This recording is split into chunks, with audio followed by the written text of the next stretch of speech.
Hello दोस्तों, educational growth channel पर आपका फिर से स्वागत है। मैं हूं आपका दोस्त संजीत। तो दोस्तों आज का वीडियो स्टार्ट करते हैं। दोस्तों आज इस वीडियो का जो टॉपिक है वो है ट्रांसमिशन लाइन में से। दोस्तों आपको पता ही होगा जो ट्रांसमिशन लाइन होती है उसमें आवाज या फिर साउंड कह सकते हैं आप, साउंड आती है। तो दोस्तों ये जो साउंड है ये क्यों आती है उसके बारे में इस वीडियो के अंदर हम डिस्कस करेंगे। दोस्तों अगर आप इस चैनल पे नए हो तो इस चैनल को सब्सक्राइब कर लीजिएगा और पास से जो बेल आइकन है उसको भी प्रेस कर लेना, क्योंकि इस चैनल पर आपको इसी तरह से यूजफुल वीडियो आपको मिलते रहेगा। आपके हित के लिए, आपके परिवार के हित के लिए बहुत ही जरूरी वीडियो इस चैनल पर आपको मिलेगी। तो दोस्तों आज का वीडियो स्टार्ट करते हैं। दोस्तों ट्रांसमिशन लाइन में से जो आवाज आने का टोटल 3 कारण है, टोटल मुख्य 3 रीजन है ट्रांसमिशन लाइन में से जो आवाज आती है। दोस्तों वन बाय वन हम सारे पॉइंट को या फिर सारे रीजन को हम ये देखेंगे। दोस्तों ट्रांसमिशन लाइन में से आवाज कितना वोल्टेज पे आती है, यानी कितने वोल्टेज की ट्रांसमिशन लाइन में ये आवाज हमें सुनने को मिलता है, वो भी हम इस वीडियो के अंदर कवर करेंगे। तो पूरी इंफॉर्मेशन के लिए दोस्तों वीडियो को लास्ट तक देखिएगा।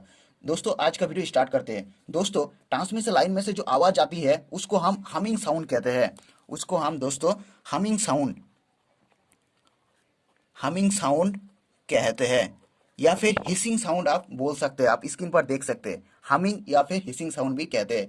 दोस्तों इस हमिंग साउंड के बारे में ऑलरेडी वीडियो बना चुके हैं इस चैनल पर, आप जाके देख सकते हैं अगर आप इस टॉपिक के बारे में और भी नॉलेज इंप्रूव करना चाहते हो। दोस्तों पहले हम लोग देख लेते हैं कि कितने की वोल्टेज की ट्रांसमिशन लाइन में से ये आवाज या फिर साउंड सुनने को मिलता है। दोस्तों जो 220 केवीए का जो लाइन होती है, जो 220 केवीए का जो लाइन है उसमें अगर आप ट्रांसमिशन 220 केवीए का जो ट्रांसमिशन लाइन है उसमें ये जो साउंड है हमिंग साउंड, ये आपको काफ़ी कभी बार सुनाई देगा। दोस्तों जैसे कि जो बारिश का जो मौसम रहता है उसमें हो सकता है आपको ये साउंड आपको सुनने को मिले। लेकिन दोस्तों 220 केवीए का जो ट्रांसमिशन लाइन है वो अगर नॉन बारिश के सीजन में अगर जाओ उसके बाजू में हो सकते हो उसमें आपको नहीं सुनाई देगा। मतलब 220 केवीए का जो लाइन है वो कभी कभी बार आपको सुनाई देता है। लेकिन दोस्तों जो 440 केवीए 400 केवीए का जो लाइन है, 400 केवीए का जो लाइन होती है उसमें आपको ये जो साउंड है आपको जरूर सुनाई देगा। लेकिन दोस्तों मतलब 400 केवीए वाला जो लाइन होती है उसमें आपको ये जो हमिंग साउंड है आपको जरूर सुनाई देगा। लेकिन वो जो आवाज होगा यानी उस ट्रांसमिशन लाइन में जो साउंड का जो वॉल्यूम होगा वो बहुत ही कम आवाज में आपको सुनाई देगा या फिर बहुत धीरे गति में आपको सुनाई देगा।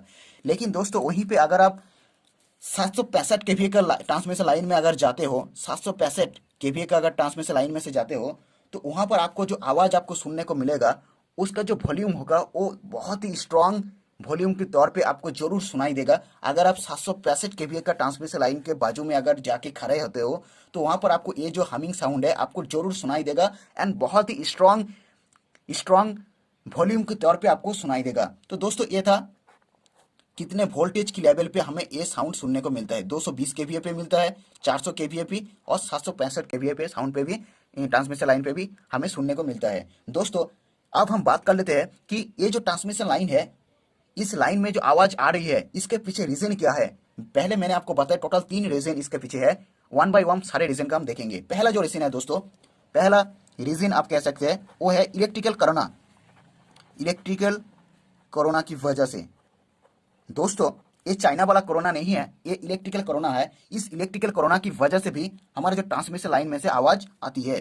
दोस्तों इस इलेक्ट्रिकल कोरोना क्या है ऑलरेडी इस टॉपिक के बारे में वीडियो बना चुके हैं। अगर आप कोरोना के बारे में और भी नॉलेज इंप्रूव करना चाहते हो तो विजिट कर सकते हो मेरा चैनल पर, या फिर मैं डिस्क्रिप्शन में मैंने लिंक डाल दूंगा, वहां पे आप जाके देख सकते हो। दोस्तों इलेक्ट्रिकल कोरोना क्या है वो भी हम इस वीडियो के अंदर बताऊंगा, आपका छोटा ब्रीफ हिस्ट्री उसका। दोस्तों इलेक्ट्रिकल कोरोना जो होती है, मान लीजिए दोस्तों जो ट्रांसमिशन लाइन होती है वो बहुत हाई वोल्टेज ट्रांसमिशन कराती है। यानी ट्रांसमिशन लाइन जो होती है आप देख सकते हैं चित्र पर, जो ट्रांसमिशन लाइन है वो जो वोल्टेज को ट्रांसमिट कराता है वो बहुत ही हाई होती है। तो दोस्तों ये जो यानी इस जो वोल्टेज को ट्रांसमिट कराते हैं कंडक्टर के थ्रू, तो ये जो कंडक्टर है ये एयर पे लटका हुआ रहता है, यानी एयर में रहता है। ये जो कंडक्टर है ये कहाँ पर रहता है, एयर में। दोस्तों ये जो एयर होती है यानी जो ट्रांसमिशन लाइन में हमें ट्रांसमिट करते हैं कंडक्टर को, ये जो एयर होती है ये आपको तो पता ही होगा, एयर एक तरह से इंसुलेटर है। ये तो कंडक्टर नहीं है लेकिन ये एक तरह से इंसुलेटर है। लेकिन दोस्तों ये जो एयर है अगर ट्रांसमिशन लाइन यानी कंडक्टर के आजू बाजू में जो एयर होती है वो ऐसे कंडक्टर वर्क करने लगते हैं। वो कैसे, आइए हम एक एग्जाम्पल के लेके आपको समझाता हूँ। दोस्तों मान लीजिए मैंने एक चित्र लिया है, आप देख सकते हैं। मान लीजिए ये कंडक्टर है, आप देख सकते हैं ये क्या है, ये कंडक्टर है जिसमें 400 केवीए का वोल्टेज प्रेजेंट है। आप देख सकते हैं यहाँ पर कितना वोल्टेज प्रेजेंट है, 400 केवीए का वोल्टेज प्रेजेंट है। तो दोस्तों इसमें इस कंडक्टर में 400 केवीए का वोल्टेज प्रेजेंट है। अगर आप 1 सेंटीमीटर छोड़ते हो, मान लीजिए इस कंडक्टर में वोल्टेज प्रेजेंट है 300 केवीए का, कितना, 300 केवीए का। मान लीजिए इस कंडक्टर में और 1 सेंटीमीटर छोड़ दो तो इस कंडक्टर यानी इस एयर में कितना वोल्टेज प्रेजेंट रहेगा, 200। और 1 सेंटीमीटर छोड़ते हो तो कितना वोल्टेज प्रेजेंट रहेगा, 100 केवीए।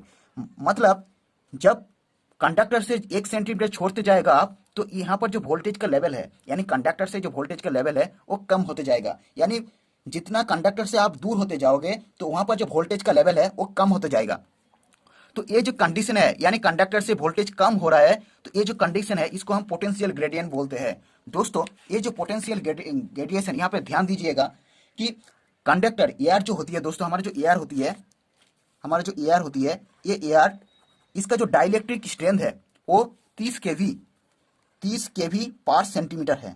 कितना, 30 केवी, यानी एयर को जो डाइलेक्ट्रिक स्ट्रेंथ होती है वो 30 केवी पर सेंटीमीटर होती है in normal temperature and normal environment. मतलब 1 सेंटीमीटर में अगर आप 1 सेंटीमीटर एयर में अगर आप 30 केवी से भी ऊपर के वोल्टेज को फ्लो कराते हो, तो वो जो कंडक्टर है, वो जो एयर है, अगर आप 1 सेंटीमीटर एयर में से 30 केवी से भी ऊपर का वोल्टेज को फ्लो कराते हो, तो वो जो एयर है वो एयर इंसुलेटर नहीं रहेगा। आप वो air as a conductor work करने लगते हैं। मतलब 1 सेंटीमीटर में 30 केवी से भी ज्यादा वोल्टेज को अगर फ्लो कराते हो तो वो जो एयर है वो air as a conductor work करने लगता है, यानी उस एयर में से भी करंट फ्लो होता है।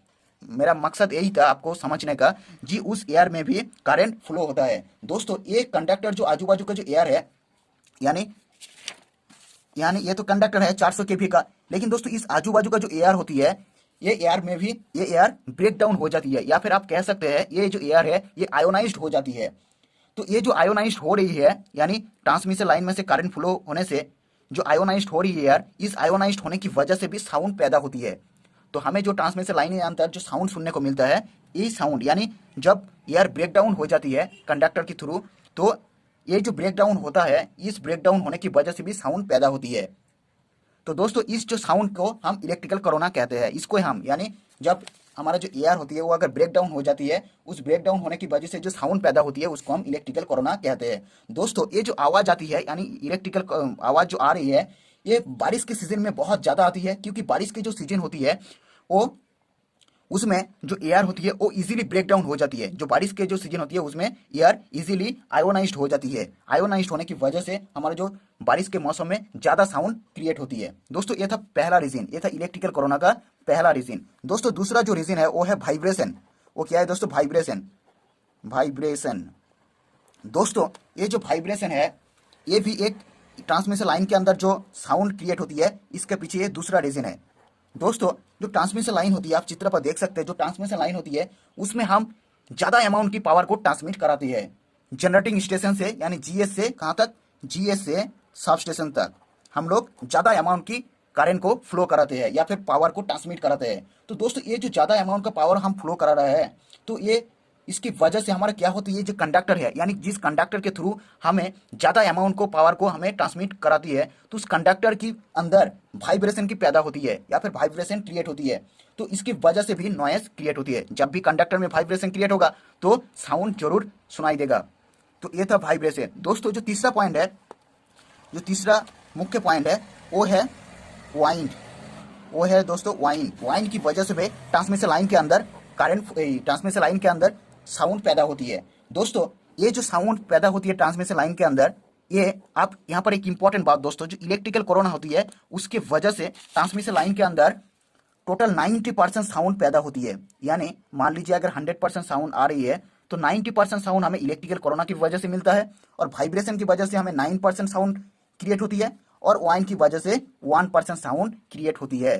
तो दोस्तों ये जो 90%, 9% एंड 1%, मतलब यहाँ पर बेसिकली अगर आपको कोई पूछे जी ट्रांसमिशन लाइन के अंदर क्यों साउंड क्रिएट होती है, तो आप यही बताइएगा, आप यही जवाब दीजिएगा कि इलेक्ट्रिकल कोरोना है मुख्य कारण, उनका साउंड क्रिएट होने का, मतलब ट्रांसमिशन लाइन के अंदर साउंड, हमिंग साउंड क्रिएट होने का मुख्य जो कारण है वो है इलेक्ट्रिकल कोरोना। और ये आप सपोर्टिंग रोल कह सकते हैं वाइब्रेशन एंड वाइंडिंग का।